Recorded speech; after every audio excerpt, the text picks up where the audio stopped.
Wagner, Britton Flowers, Fantasy Blueprint. Here we go, Week 17. You know the drill at this point. He's back, your receiver's back. He's back. Those that are tuning in, Gabe has a live college football lineup, and he was really concerned because one of his players went to the locker room, but he's back. He's back. And he's balling. So hopefully you can get a little cash here going. The new saying is that lineup's got legs, baby. We're running. We're running. Baby. Hopefully these lineups we give you this week have some legs. But we're going to start Week 17. Obviously, we're going to start with our quarterback values for this week. Gabe, I'll kind of throw it off to you first as you're trying to make sure your boys get some points. What do you have value-wise for your quarterbacks in Week 17? So I gotta apologize to everybody for Michael Penix and trying to will that one into existence, put it in the atmosphere, in the universe, and he did not repay me with any favoritism. No. Also, Kyle Pitts. I think I'm just giving up. Has it been 4 or 5 years with Kyle Pitts in the league? Yeah, I think when do you give up? Yeah. When is it time just to? I think it's time. When does it time to cut bait? I think it's time. So last week the Falcons scored like 34 points, but their defense almost outscored their offense. It was like I think they had 2 pick sixes.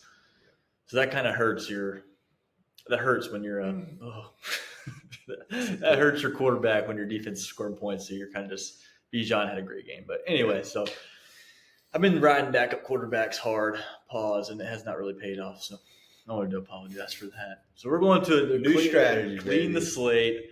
I know we don't go rookie. Let's go to some veterans. Matthew Stafford. There you go. 5,700 against the Cardinals. I know the Cardinals have been playing better, but this game's Stafford has not. Matthew Stafford's not been playing good recently, but you got to think the last game was at the Jets in really cold weather. Yeah. They're back in L.A. in that dome, and Matt Stafford plays good at home, and they're still fighting for a spot in the playoffs, right? Yep, they are. Puka Nacua, Cooper Kupp. A little foreshadowing here. I could see all 3 of those guys really having good games. A little foreshadowing. I love it. I like Aiden O'Connell too, 5,100. I know it's Vegas is a dumpster fire, but he's still got Bowers and Myers there. Their running back room is nothing to write home about, so it's going to fall on his shoulders to score some points. Although Amir Abdullah was my plum pick last week, and he was awesome. Yeah, he was good last week. Just a reminder. And since we're talking about veterans, let's dig a little bit deeper. Anthony Richardson hasn't practiced this week. Yes. Joe Flacco. Bring out the wheelchair. 4,900. We're bringing out the nursing home this week. We're playing some rookies. We're going to the vet this week. If Flacco plays against the Giants, with Taylor playing as good as he is, they got Pittman, Downs, Pierce. Yep. Flacco's pretty cheap, and I could see Flacco having a good game. Yep. So away from the rookies, back to the vets. Back to the backs. Let's get some seasoning, some seasoned vets. What do you got? This week I just highlighted 3 guys, and I'm kind of going across the board here. I'm going to start with I've gone cheap quarterbacks all year long. It's Week 17. Oh, screw it. Let's change it up a little bit. I'm going Jaden Daniels, 7,800 is my value against Atlanta this week. Atlanta's 26th to quarterbacks, and Daniels is pretty dang hot, to be honest with you. This is his. Yeah, he's playing good. His last 4 games, he's had 32.4, 28.6, 23.6, and 36.4. So he's playing really well. And he is a top tier quarterback, but he's not the top tier quarterback. So it's 7,800 against a defense that's been okay, great last week, but okay overall this season. That was a straight up the Giants. Anybody looks good against the Giants, no doubt. So I've got Jaden Daniels changing it up a little bit there. But then going back to my safety net of cheap quarterbacks here, Mason Rudolph at 5,000. I put any quarterback against the Jacksonville Jaguars in a lineup. Mason Rudolph's the guy this week at 5,000 against Jacksonville. And then my final guy is Bryce Young versus Tampa Bay. Tampa Bay's 30th to quarterbacks. They allow 21.6 fantasy points per game. And last time Bryce Young played Tampa, he scored 23.6 points. And he's running the ball a little bit, which I kind of like. Yeah. And Chuba Hubbard's a questionable guy this week. So I could see Bryce using his legs a little bit, especially without Hubbard, because if they lose Hubbard and he's not playing, who's left? Miles Sanders? They're on IR. And what's his name's on IR? Jonathan Brooks is towards I don't even know ACL, who they have left. So Bryce Young may use his legs a little bit. Last week he ran it 5 times, 68 yards, a touchdown. Yep. So he's running a little bit, and I like that, especially for a quarterback that hasn't thrown the ball great this season. His ability to use the legs. Let me check and see who is the backup. Yeah, that may be. While Gabe's looking, I'm going to jump into running back values because this may hit running back values on his side of things. But starting off with Bucky Irving at 6,700 versus Carolina. Or last time Bucky played Carolina, he had 30.5 points, and Carolina's 32nd to run a back. So really like Bucky Irving at 6,700 in this matchup. Did you find out who it was? Raheem Blackshear. What was his salary? 4,000. Keep that one. But Chuba did not practice, but he did get limited sessions. They said it was kind of maintenance related, so I don't think he's in any fear of missing it. So don't put Blackshear in your lineup. You see, like he's ruled out. I like it. Okay. All right, so I did Bucky at 6,700, and then my second guy is Tajay Spears, playing much better. 5,400 versus Jacksonville. The last 2 games he's had is 27.2, 21.6. Gabe, I'm going to kind of let you share your theory a little bit about Tony Pollard because I think this could bode well for Tajay Spears. Yeah, so I watch the Titans pretty much every Sunday living in Nashville, and Pollard needed like 30-something yards to get 1,000, and he was continuing his streak of 1,000-yard seasons from when he was at Dallas, and he got it last week. And he hasn't practiced a single day this week, and his snap share was down to like 30% last week, and Spears is up there in like the 60s. So I think it's time for the Titans to tank, and they're going to give Pollard a little bit of a break. And I think Spears, I think he's his second or third year. I think it might be his second year. Get him a little bit more work headed into next season and give Pollard a little breather. So there's no point in even playing Pollard at this point. Yeah. Risking an injury, and they've kind of shown that with their usage the last couple of weeks. So I kind of think that now that Pollard got the 1,000 yards, I don't think he'll play this week. I think they'll shut him down. And if that's the case, you get a running back that's running 70% at 5,400. So Spears is a true three down back too. Like he catches passes, does whatever. He'll be out there all 3 downs. Yeah.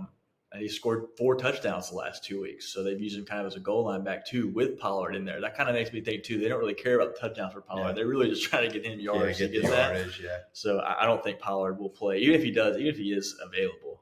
Yeah. I don't think that he'll get as much work as Spears. So I like Spears.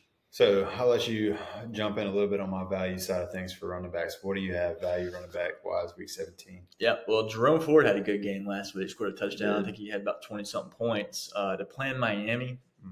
Miami's got a pretty good defense, but like I said, Jerome Ford has been a 3-down back for them with no Nick Chubb. Mm-hmm. Foreman kind of stole some of his usage at the beginning of the season, but he hasn't been.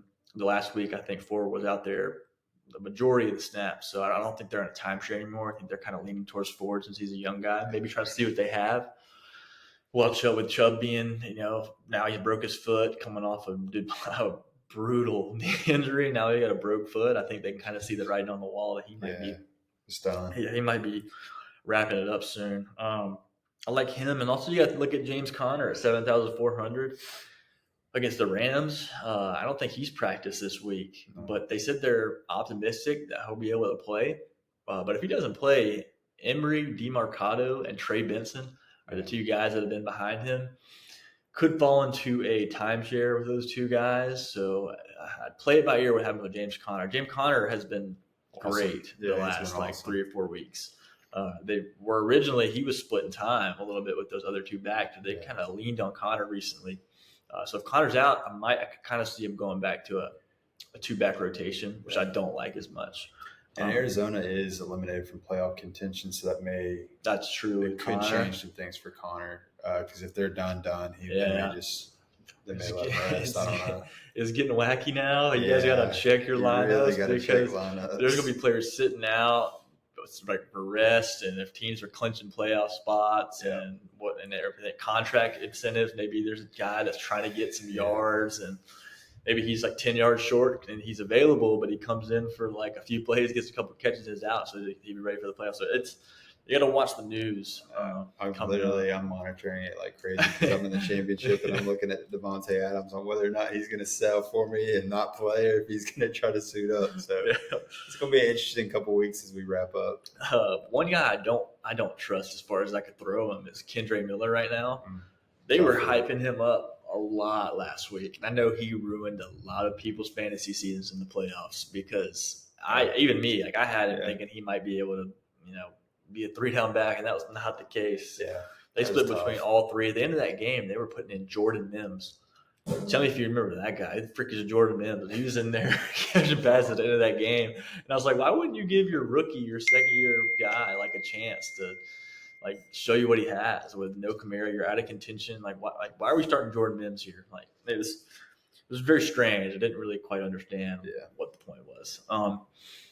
As far as values, though, there's not a ton of value on the running back slate unless you find some injury stuff with, like I said, with Connor and Pollard. But one guy that I like this week is Saquon Barkley. And we'll get to him a little bit later, maybe one of our other segments. That we'll touch on that a little bit later. Another little foreshadow. Yeah, the foreshadowing. Well, let's jump to receivers. Let me see if I want to start this. I've only got 2. You take us. You start them? Yeah, you take us on receivers. You got to kind of throw a dartboard at these two guys, and one of them is in Vegas, or both of them are in Vegas. Not a great way to start. Throw a dartboard. Myers and Bowers. They're both around 6,000, but Myers is 6,000 and Bowers 6,700. Myers, he's up and down. Yeah. But when he's up, he's up. When I don't know what determines that. I don't know if it's teams decide to take Bowers away. But he's 6,000. He's kind of been hovering around there, and he's not a bad play.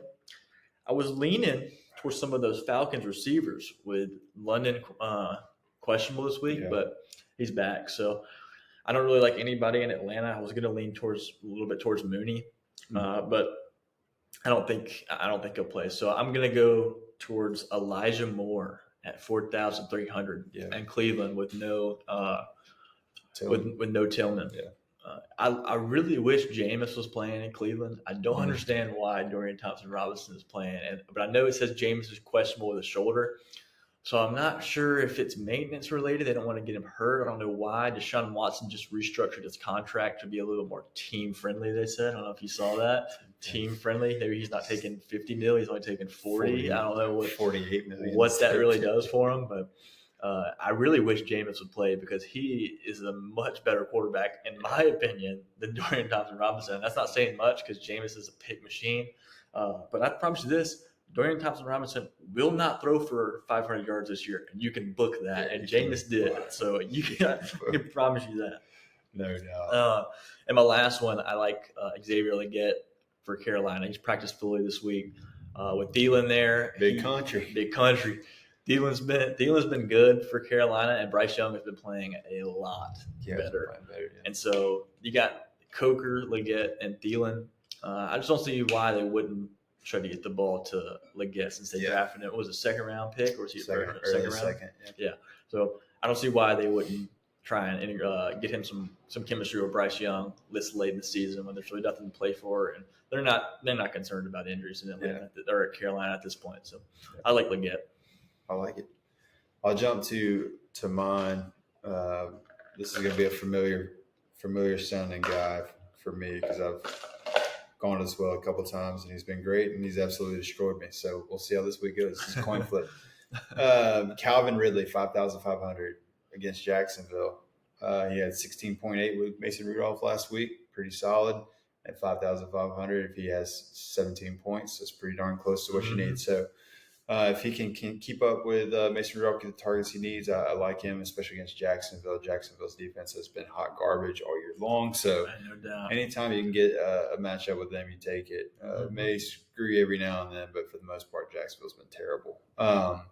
Speaking of Jacksonville, my other receiver is a Jacksonville receiver. I really like Brian Thomas Jr. in the way he's playing with Mac Jones, 6,800. Little high for him. but he scored 35.5 and 31.2 the last 2 weeks. Yeah, he's killing it. Mac Jones is absolutely force feeding him. So no Evan Ingram. Yeah, no Evan Ingram. Their receiving core is depleted. It is pretty much Brian Thomas or nothing. There's not much left. So I kind of like him. I don't know that his production's been on, but 6,800 is basically 7,000. I don't know if it's been that much, but the last 2 weeks makes me kind of want to, like you said, take a little gamble here and just kind of see what happens with him. So those are the two guys I highlighted at receiver this week for value. But let's jump tight ends. I'll say this one more thing about jumping back to receivers. Go. About Brian Thomas. They're playing in Tennessee, right? L'Jarius Sneed is on the IR for the Titans. They pretty much have cashed. They pretty much have put their defenses pretty much booked it and said we don't really give a rip because who was it last week? Rushed for 200 yards. Jonathan Taylor. Taylor rushed for 200 something yards, which Tavondre Sweat and Jeffrey Simmons have really let me down. I know there's nothing to play for, but sorry. Good catch, Kyle Williams said, baby. Hey, you're a trooper. Come back out there if that knee injury. With the knee hanging on by a thread. Anyway, don't be scared of the Titans defense. That's all I'm going to say. That's kind of what I was figuring too. They, on paper, they're still a highly rated fantasy team against receivers, but that was at the beginning of the season. I think overall they're pretty much done. Yeah, so I have no problem reaching out to Brian Thomas Jr. and seeing what he can do for you this week. But let's jump to tight ends. I'll start us here. Actually, we'll just kind of tag team this one together. Pause. Payne Durham. Gabe showed me Payne Durham earlier in the day. I have Kate Otten on my season-long fantasy team, and I'm going to need an answer there. So Payne Durham may be the guy I turn to in the championship for this week at 2,900. I think Gabe pointed out, too, he had 7 targets with Otten out last week. So pretty solid for a guy that's 2,900. And Carolina's defense has been suspect this year. They're 28th at the tight end position. So really fine. You can find some value there for sure. What you got tight end wise? Yeah. Kind of jump back and forth. Yeah. He's not a blocker either. He's a Kyle Pitts. Yeah. He's one of those physical receiving tight ends. He's not a blazer like a Kyle Pitts or anything like that. But he's just blaze your lineup. He's not a vertical threat. He's more one of those.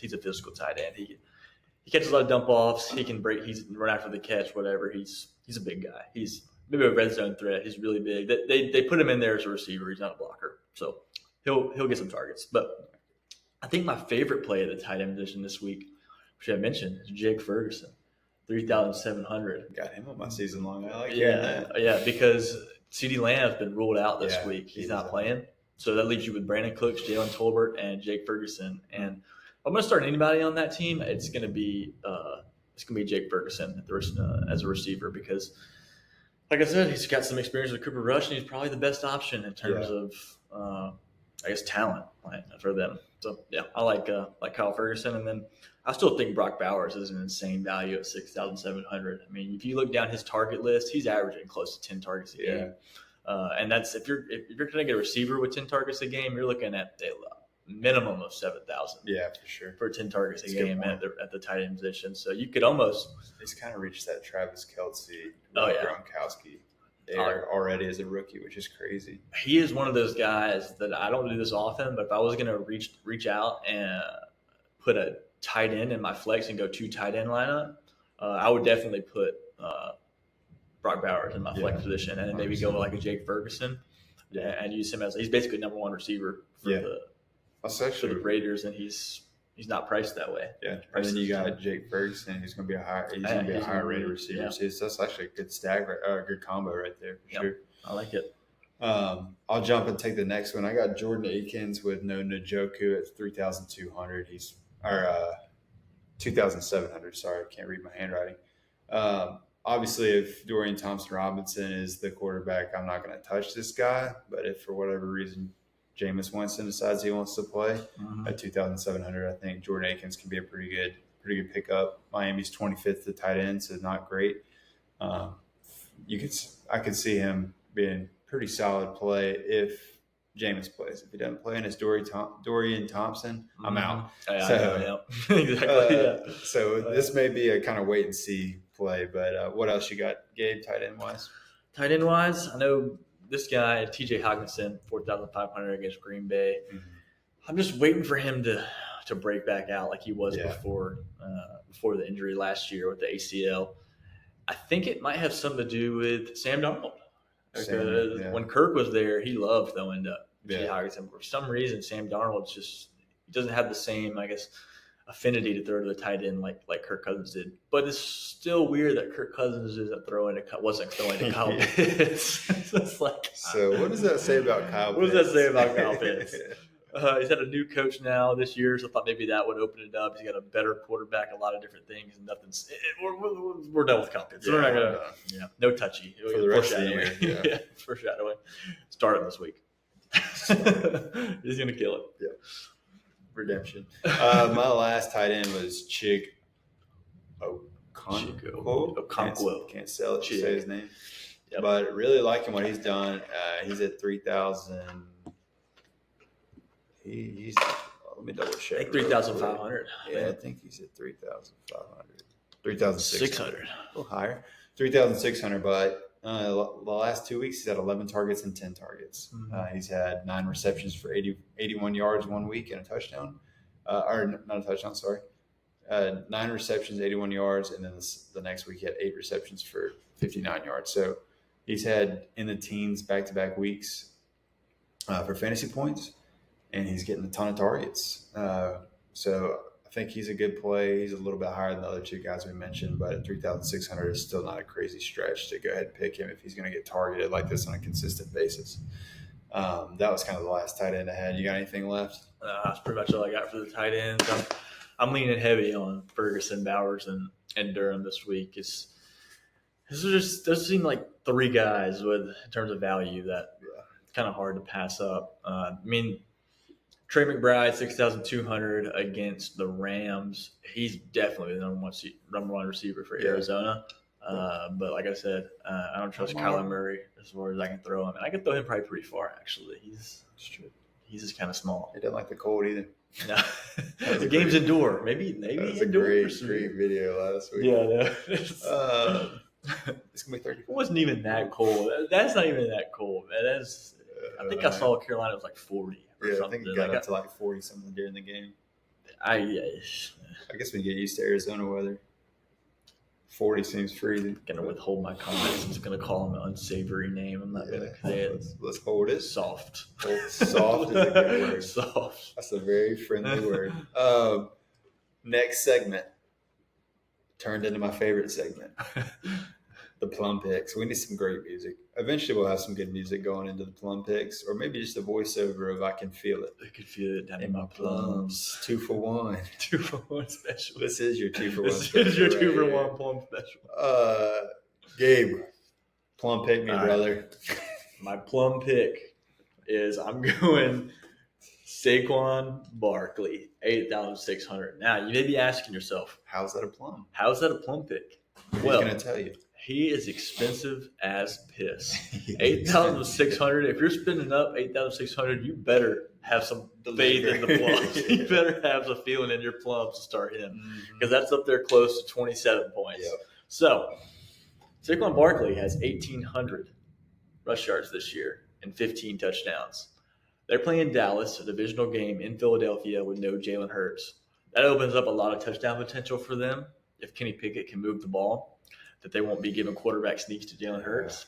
And I also think they're going to try really, really hard to get him to 2,000 yards this year, just to really shove it up the Giants' butt and say, hey, you guys let this generational player go. And really, Saquon is the guy that really wants to say that. Right? If he gets to 2,000, you know he's going to hold up that little 2K sign in the locker room. So just put it on Instagram. A little piece of paper with that Sharpie. Hey. Why not Dallas? Why not do it against a divisional rival trying to fight for a playoff spot? I like Saquon Barkley this week. I think he's a very safe play to get a ton of work and maybe try and break 2,000. I'm sorry for the if you hear some thunder or rain outside, it is we got severe like tornado warnings in the background. Thunderstorm, kind of an ominous scene here. Just trying to get through it these quickly. picks. It's probably not the best omen to be giving these picks with like a doomsday scenario. That's very true. We could be. This could be foreshadowing our picks. We're brewing up a storm, a good storm. Hey, way to spin it for the positive, baby. My plum pick this week, if you were with us from the very beginning, I fell in love with the player. I fell in love with Jaden Reed. He was awesome. He had, I think, 2 out of 4 weeks because Jordan Love missed 2 weeks out of the first 4 weeks. And the 2 weeks Jordan Love played, he was in like the 30s back-to-back weeks. And then he just disappeared. Yep. But this is what this segment is about. Feeling a guy that's disappeared and say, hey, I believe in you this week. This is my plum. This is my plums. And if you've been following our plum picks for the last 2 weeks, Can you feel the tension in the air right now? I know I can. I can feel it all the way down in my plums. Getting a relatively new segment, your boy is Cash. His dude has been killing the plum picks. No. Xavier Worthy's completely changed his season around. And Amir Abdullah was awesome last week. So why not Jaden Reed, baby? Why not? Mine, not. I've only had 1 week of plum picks, and my plum pick last week was Kyle Pitts because of how bad he been. So I'm 0 for 1. Yeah. So you didn't have a plum pick? No, I did have it. Like I said it, but I went, go. So here you go. My running back, baby. The Quentin Allen touchdown. I love it. Garbage touchdown. Love it. Garbage time. And Kyle Williams about to get us some chances here. And garbage time. All right. Anyways, back. I'm going safer this week with Saquon Barkley. Maybe not as safe because he still needs a lot of points. Yeah, he still needs a lot of points. And can he pick his quarterback? But maybe I'm keeping it. It's my first instinct. I'm going really high salary. I'm going. Yeah, first instinct. I feel it. Let's go core 4. Kofo. All right. Good transition here. Like I said, my whole strategy this year has been cheap quarterbacks. Screw that strategy. Why not week 17? I've got Jaden Daniels at 7,800. We're changing it up a little bit there. Yeah, change it up. And then going right back to the normal Calvin Ridley at 5,500. I've got Tajay Spears in my core 4. I almost said my fantasy 4. That's weird. My core 4. Tajay Spears 5,400. And then Payne Durham at 2,900. That rounds out my core 4. I've got 2 Tennessee players, which makes me extremely nervous, but at least they're playing Jacksonville, so maybe something positive will happen. What you got? All right. So I had some similar ones to you, but I'm going to change it up a little bit because I like a lot of these guys, and that can be a little different. So I do like Tajay Spears. I'm going to keep him in there 5,400 just because it's just simply too good. You're going to have to keep him. Yeah, too good. I'm going Matthew Stafford 5,700 with Puka and Cooper Kupp. I love it a lot. They just got Higbee back, so they got a lot of weapons there. Kyrie Williams still having a good year. Xavier Legette 4,400 Carolina. And I'm going to shake it. So low. I know, 4,400. Yeah. Dang, I got to change something. And I'm going to shake it up. I was going to go Durham, but I'm going Jake Ferguson, 3,700. Philadelphia's cornerbacks with Cooper DeJean, and I can't remember the other guy's name, but he's a rookie. He's been fantastic. Yeah. So A.J. Brown, Devontae Smith, you might be on Rikers this weekend. Or not, I'm sorry. Jalen Tolbert, Brandon Cooks. Yeah. You guys may be on Rikers this weekend. And I'm going Jake Ferguson to try and get loose while the receivers are getting tied up. So, it was a critical error there. But, hey, we fixed it. You did fix it. We fixed it. I was thinking Philly. I was thinking Eagles Philly. On Eagles crime right there. They are practicing against A.J. Brown and Devontae Smith. So, they're probably getting some good work in practice. No some serious experience. No doubt. As far as so good. Yeah. So we'll transition. Also, by the way, as we get into optimal lineups right here, check the TikTok channel for the most up-to-date information. The information that we're talking about tonight covers Saturday and Sunday. So these lineups that are coming out will be posted for Saturday and Sunday lineups as a tag team because we're getting to that part of the season where there's multiple Saturday games, multiple Sunday afternoon games. So we combine them to still give us that 10 to 11 game option as we build our lineups out. So if you're looking for AI Gabe generated lineups, they'll come out on our TikTok channel, but we're going to talk about our optimal lineups. It could change between now and tomorrow. But at this moment, my optimal lineup is Jaden Daniels, Tajay Spears. I'm pulling a Gabe, Saquon Barkley, Yes, sir. Yes, sir. Jaden Reed, Calvin Ridley, Jalen McMillan, who's actually had a very good couple weeks, and he's only at 4,600. So we didn't talk about him in the value section at receiver, but if you're looking for a receiver at value, Jalen McMillan may be your guy. Mm-hmm. Payne Durham at 2,900, Aaron Jones Sr. at 6,200, and then the Eagles defense at 3,100 rounds out my optimal lineup for Week 17. All right. So what I'm rolling with this week is I'm going Matt Stafford, 5,700. I'm going Saquon Barkley, Tajay Spears, and this is where it gets spicy. Cooper Kupp, Puka Nacua, both in the lineup with Matthew Stafford in LA. Double stack. I'm going double stack. I think Matthew Stafford turns it around. Cooper Kupp has had a really, really bad last few weeks, and now that I'm eliminated from season-long playoff contention, it's time for him to turn up. It's time for him to go off. Xavier Legette, 4,400, and I'm going Payne Durham at 2,900, and I'm going Brian Robinson, 6,100 with the Browns. About him much tonight. Yeah, with the Browns defense against Miami with Tua questionable. If Tua's out, I really like the Cleveland Browns defense, but I'm considering dropping down Brian Robinson and maybe going Jake Ferguson instead of Durham. Just going to play with it a little bit now that I've kind of flipped up my core for it. But that was – as much as you're talking about Jake Ferguson, I feel like my chances tomorrow in my fantasy championship is going to be awesome. Yeah, I think if I had to start anybody, I think I could live with starting Jake Ferguson over Payne Durham just from I hope that picked up, dude. Wow. I hope that was picked up on there. That'll be a good blooper for the TikTok reel because I might have leaked out my pants a little bit. Good grief. There may be a stain in my drawers. Ooh, that was tough. I said Jake Ferguson just Golly. All right, no touchy. I don't want this thunder to get me. That was the fantasy god saying, do not do it. Don't do it. All right, I got to get out of here. No touch. No touchies. You start us. Kyle Pitts. No you just doubt. made the list. You may be on the list the rest of your life. I cannot, but I can't. I just can't do it. Anyway, I'm also on a no touchy on the Philadelphia receiver / quarterback against Dallas. If you've watched Dallas the last couple of weeks, I know there ain't much to play for there, but Michael Parsons has been playing better, and I don't trust Kenny Pickett at all to get the ball to A.J. Brown and DeMonte Smith at a reasonable rate to meet their salary projection. I could see a very heavy game plan for run the ball with Saquon Barkley, get him, like I said, to 2,000 yards, and let Kenny Pickett maybe work on some play action. Yeah. They're still, I think they clinched playoff spot, right? Philadelphia. Yeah, I think they're just trying to play for seeding at this point. Trying to get that 1 seed. So they were 100% going to try and win the game, but that doesn't mean that Kenny Pickett is any type of freaking game-saving, life-saving, league-winning quarterback or somebody that's going to. But when you put a guy in a system like Philly with that type of weapons and a good coach and a good running back, I mean, shoot. I might talk myself into it in a couple hours because there's just there's potential there with the weapons he has to throw a couple of touchdowns. He's got great weapons. And Dallas's defense is playing better, but they're not. They're definitely beatable. Yeah. So shoot, I might talk myself into it, daggone it. But first instinct, it makes me want to say no because I saw what he did at Pittsburgh. But he's got way better players and a better offensive line. So it might be a guy you take a flyer on. Just in case. You might have to have one lineup with Pickett in it. Maybe.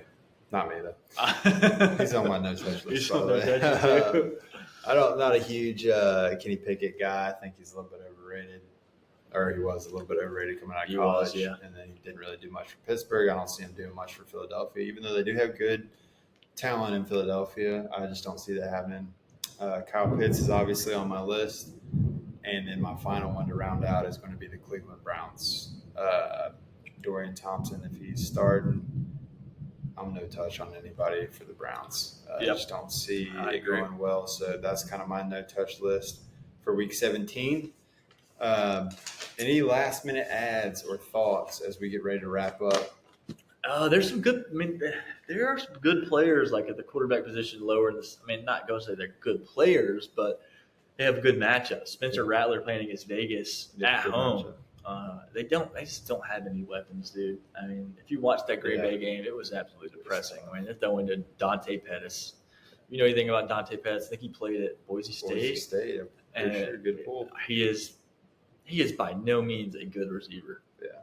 They had Scantling. I don't know what happened to him. He hadn't played good this week, or played good the last 2 weeks. Yeah. Aaron Rodgers plays Buffalo. He's cheap, but Buffalo is just it's gonna be cold. Buffalo has a good defense. There was one more I was looking at that was kind of cheap down there. Let me go back to it real quick. I did here. Because the Thunder and Lightning guys. All right. Michael Penix against the Washington Redskins. You can say that can get canceled. They okayed the logo. Make sure we clear that up. We're good to go now. He doesn't have his first passing touchdown of his career yet. Yeah. So try to get it to him. They may try and get it to him this week against Washington. Yeah.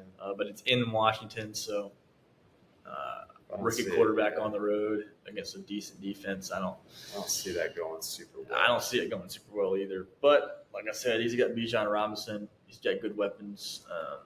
His salary has gone up significantly from what it was last week. So I'm not no touchy on Michael Penix, even though he's a high draft pick. But well, I ain't got nothing left. So without further ado, good luck for Week 17. Hopefully things work out for you, and we'll be back for Week 18. But this is where it gets fun, boys. This is where it gets fun. Check those lineups because there's going to be people going out left and right. Check those lineups and make sure that you stick with us on the TikTok channel because we'll hopefully provide some updates to the computer AI lineups who do pretty well, and the AI lineup has no feelings. No feelings. They'll put people in there that you may have some resentment to. You may look at him and say, "I don't trust that guy at all." I don't trust that guy at all. Yeah. But the AI looks past it. Yep. It goes straight off of. I need AI in my life. Facts. Yeah, I need the trust in players that have scorned me in the past. They always find a way to come back around. But we may need to get out of here before the weather gets too bad. Yeah. It's pouring outside. We're gonna check in on some of these games. So. Oh, also, last thing real quick. Okay, Cole. If you watch this, by the way, Cole, this is week number 2 that you've left us. Yeah. Just the two of us. You better believe the lineup that I put together for you is going to be brutal. Yeah. Kyle Pitts may be your headliner. Mm-hmm. Enough. Rattler. Spencer Rattler. Yeah. And we may stack him with Pettis. Yep. Yeah. The Pettis and Rattler stack for you. That may be the way to go, just brother. For you. So, Cole, if you made it to the end of this, just know it's coming. All right. Good luck, everybody. See y'all out for Week 18 next week.